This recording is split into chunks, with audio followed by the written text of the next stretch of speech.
Welcome back to the Deep Dive. Today, we're looking at something we hear all the time in relationship advice. This idea of spending quality time. Right. It's such a common phrase, isn't it? But it's often really vague. Exactly. Like, what does it actually mean? What are the things, the behaviors that really make a difference for long-term happiness? Well, that's what we wanted to dig into. We've pulled together quite a mix of sources, some clinical therapy stuff, practical And guides. some really deep academic work too, right? Like qualitative interviews, hmm even behavioral coding. Yeah, literally coding people's interactions. So we've got a good range. Okay, so the mission today is to get past the fuzzy feeling of quality time. We want to unpack the actual intentional habits. And look at the psychology behind it. Things like fun, play, just being truly present. How do these actually work to keep a relationship strong over, the long haul? Okay, let's unpack this. So maybe we should start with the academic side, because honestly, the stakes are pretty high here. What do you mean? Well, research consistently shows marital satisfaction isn't just some extra bonus in life. It's actually critical Critical for what? for overall life satisfaction, for mental health. It even affects your physical stress levels. A strong relationship is like a huge buffer. A buffer against stress. Okay, that makes sense. And the one mechanism that keeps popping up in the research for building that satisfaction, Mm, it's this idea of shared leisure activities. SLAs, they call it. SLAs, okay. Mhm. Shared leisure activities. What counts? It's broad, really. It's Yeah. basically any activity couples choose to do together in their free time. So it could be anything from going to the movies, playing sports, Yeah, or, cultural stuff, volunteering together, even tackling a big project at home, like painting a room or something. as long as it's shared and during leisure time. Exactly. The shared experience during that discretionary time is the key bit. And there's a theory behind why this works, right? Compatibility theory. That's the one. Compatibility theory. The basic idea is, well, pretty intuitive, actually. It suggests that when partners share interests and enjoy doing similar activities, they tend to feel more satisfied with the relationship. Makes sense. You have more in common, more to connect over. Right. It helps build that emotional bond, boosts understanding, just by doing things together that you both find meaningful or enjoyable. So to really get at the impact, you looked at a qualitative study, one that talked to married women. Yes, a really insightful one.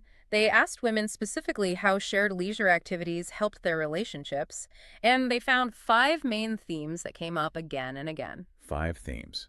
Okay, let's break those down. The first one sounds pretty obvious. Emotional bonding. Right, that's the enjoyment, the deep talks, that feeling of togetherness you get. Hmm? Pretty straightforward. But the others get more interesting. Theme 2 was mutual support. Yes. And this wasn't just, thanks for doing the dishes. It was deeper. Shared responsibilities, really encouraging each other, showing empathy. Sharing the load, basically. The mental and emotional stuff, too. Precisely. And then the third one, relationship growth. I found this one particularly interesting. Growth through leisure. How does that work? Well, participants often mentioned that growth happened when the shared activity was maybe a bit challenging or something new for both of them. Like what? Learning a new skill together? Yeah, or maybe tackling a tough hike, renovating something where things inevitably go wrong. Ah, so it's not just about easy fun. It's about facing challenges together. Exactly. Navigating those little failures or figuring out problems side by side, that builds trust. It forces you to communicate under a bit of pressure. And sets up shared goals. Okay, I see how that builds growth. Definitely. Then the fourth theme was conflict resolution. How does playing board games help you resolve arguments? It's more that having these regular, positive shared experiences improves overall communication. It kind of creates a safe space to practice give and take, compromise. So you get better at navigating differences generally, even outside the fun stuff. That's the idea. And the fifth theme ties it all together, establishing rituals and traditions. Like regular date nights, or specific holiday things you always do. Exactly, those anchors. Yeah. Sunday walks, Friday pizza night, whatever it is. They create this sense of predictability, of stability, something solid in the relationship. That makes sense. It builds a shared history. And beyond just the relationship benefits, we shouldn't forget the individual perks. Right. This study mentioned those too. Yeah, things like reduced stress, feeling happier, even just mental clarity. And that sense of accomplishment you get from, say, finishing that DIY project together, it boosts you individually too. Okay, so shared time, shared activities, clearly important. But you mentioned something about a specific behavior, taking it from nice to like really necessary. Uh-huh. This is where we get into the psychology of play and specifically laughter. Here's where it gets really interesting. Right. So play, we need to define it broadly first. Think any pleasurable use of discretionary time. Okay, so not just kids' games. Not at all. And there's this great old philosophical saying, something like, you can learn more about someone in an hour of play than a year of conversation. Wow. Why is that? Well, think about it. Play is kind of like a mini simulation of life, but with lower stakes. How so? Like imagine you're playing a competitive game. How does your partner handle losing, or winning for that matter? Are they gracious? Do they get overly intense? Ah, I see. It reveals character traits, how they react under pressure, maybe? Exactly. But in a context that feels safer than, say, losing a big deal at work, it shows you their default patterns. Okay, that makes sense. Play is a diagnostic tool. If we connect this to the bigger picture, maybe the most measurable sign of this positive play dynamic is laughter, specifically shared laughter. Shared laughter. Not just any laughter. No, there was this fascinating study, 71 heterosexual couples. Researchers watched them talk about something positive, like how they first met. And they coded the laughter. Meticulously. They weren't just counting laughs, they pinpointed the exact moments when both partners were laughing at the same time, simultaneously. Why does that specific timing, that synchronicity, matter so much? It seems to tap into something fundamental about connection. Co-regulation, maybe. Okay. What they found was that this shared laughter was uniquely, powerfully linked to how close the couples felt, to their sense of social support from each other. Uniquely. So more than just the total amount of laughter. Yes. Even when they statistically controlled for all the other laughs, one person laughing alone, the shared laughter still stood out. It's like its own special ingredient, a kind of relational glue. Wow. Relational glue. I like that. So it's not just a sign you're happy, it actually builds the happiness. That seems to be the implication. It's an active ingredient, an instantaneous, nonverbal, we're in sync moment. So if shared laughter is the glue, what about unshared laughter, when one person laughs and the other doesn't? Ah, well, the researchers called that ambiguous territory. Ambiguous. Yeah. Sometimes it could even predict less closeness. If you tell a joke or a story and you laugh, but your partner is just silent. Yeah, that feels awkward. A Yeah. mismatch. Exactly. It's a little signal that you're not quite on the same wavelength in that moment. Okay, now, you mentioned a gender difference in that study, too. Yes, that was really interesting. Shared laughter was good for everyone, generally linked to closeness and support. But for the men specifically, shared laughter was linked to a wider range of things. Satisfaction, passion, commitment. The big global measures of the relationship. Why do you think that is? Why more significant for men? Well, the researchers speculated a bit. Maybe because men sometimes are socialized to be less verbally expressive about relationship feelings. Okay. So that shared laugh might be a more direct, nonverbal way for them to experience and signal, yes, this feels good, we're connected. A clearer barometer, perhaps, than trying to talk about feelings. A high-impact, nonverbal confirmation. Got it. So we need shared activities, we need shared laughter.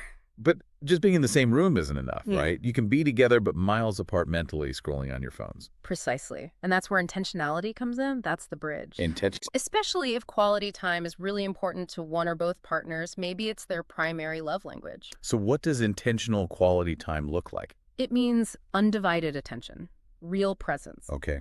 Phone away. TV off. Absolutely. Focus entirely on your partner, and it's not passive. Active listening is key. Active listening. Meaning. Really tuning in, leaning in, maybe nodding, showing you're engaged, affirming what they're saying, trying to understand their feelings, their perspective. And crucially, not jumping in with advice. Oh, that's a big one. Avoid unsolicited advice. Mm. Often when someone wants quality time, they want to feel heard, understood, not necessarily fixed. Right. Connection over correction. You got it. And building on that presence, we can also be intentional about injecting fun, lightness, playfulness. Keeping that spark alive. Exactly. Keeping the relationship a source of joy, not just responsibility. So how do we do that? The sources mention things like flirting. Yeah, flirtatious activities. Doesn't have to be serious. Playful teasing, a bit of lighthearted sass. I'm a little mean, playfully. Sometimes, yeah. Or playful competition. Board games, cooking challenges, bad karaoke battles. The goal is just to raise the energy. Remind yourselves you're playmates, too. Exactly. Keep that fun, slightly edgy energy going. And spontaneity helps, too. Like Ferio. Impromptu adventures. Doesn't have to be huge. A quirky themed food night at home. Taking a random detour on the drive home to see something new. Small things. Even just sending a flirty text during the day or sharing an inside joke. Yes, those little pings of connection throughout the day really add up. They reinforce that special bond. Okay, so intentional presence, active listening, injecting fun. This sounds great, but how do we make it happen day to day? Life gets busy. Right. And the sources actually had some really concrete daily activities suggested for that, 6 of them, designed to turn mundane routines into connection points. Okay, let's hear them. 6 daily habits Number 1, a morning check-in and gratitude sharing. before the day gets crazy. Exactly. Just take a minute, share one specific thing you appreciate about your partner. It sets such a positive tone, focuses on the good stuff. I like that. Okay, number 2. Cook and eat a meal together. Simple, but powerful. Why? 2 reasons. 1, cooking together fosters teamwork, communication. 2, eating together, ideally screen-free, guarantees that chunk of quality time. Yeah, forces you off the devices for a bit. Okay, 3. Take a walk and talk. There's something about walking side by side. Less intense than face-to-face. Yeah, it seems to lower the pressure. Makes it easier to have open, maybe even more vulnerable conversations sometimes. Interesting. Number 4. Unplug and have a meaningful conversation. This one needs dedicated time. How much time? At least 30 minutes is the recommendation. Screen-free, talk about your day, sure, but also deeper stuff. Dreams, feelings, goals. Intentionally going beyond just logistics. Okay, 5. Try a mini couples therapy exercise. Doesn't have to be intimidating. Like what kind of exercise? Really simple tools, like mirroring, where you just repeat back what your partner said to make sure you understood and they feel heard. Okay. That sounds doable. Or Or even just writing a quick love note, something specific you noticed about them that day. Small gestures. nice. And the last one, number 6. End the day with affection. Physical touch. Hugs, holding hands. Cuddling on the sofa, whatever works for you. That physical connection releases oxytocin. The bonding hormone. Right. Reduces stress, reinforces intimacy before you sleep. 6 habits. Morning gratitude, cook eat together, walk talk, unplug deep chat, mini exercise, end with affection. That's a solid list. It is, but we know it's not always easy to implement. Yeah, the barriers are real. Lack of time, being tired. Sometimes just feeling too serious, or maybe one person is way more competitive than the other, which can kill the fun. So what are the solutions? How do we overcome those? It comes back to planning, mostly. Active planning. If time is the issue, You have to schedule fun. Literally put it on the calendar like any other important appointment. Protect that time. make it non-negotiable. What about lack of energy? Feeling too drained? This sounds counterintuitive, but often the answer is to get active together. Physical activity actually boosts energy levels. A quick walk before your planned quality time can make a difference. Okay. And if someone's just too competitive, or maybe you both are? Try shifting the focus to teamwork. Maybe pick activities where you have to collaborate against a common challenge rather than competing against each other. Like learning something new together where you're both beginners. Exactly. Forces you to help each other. Or focus on the shared experience rather than the win-loss outcome. And what about conflict? Sometimes arguments spill over into fun time. That's a crucial one.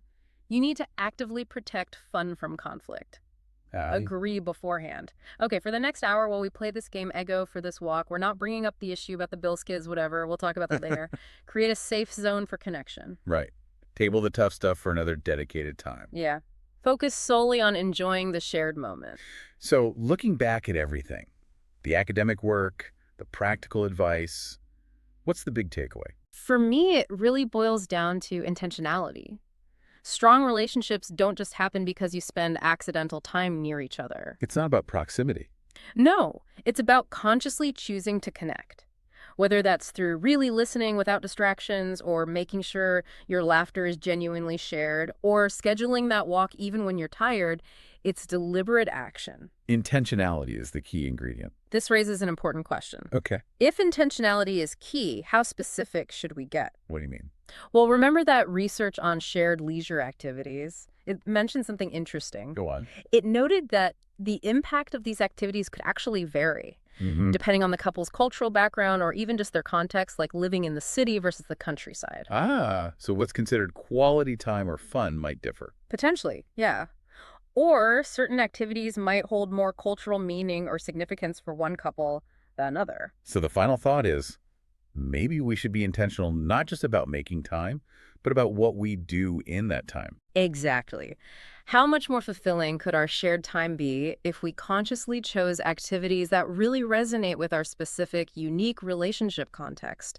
Maybe activities that honor different cultural backgrounds within the partnership, or just fit better with where and how we live. Something deeper to consider when planning that next date night or weekend activity. Definitely something to think about.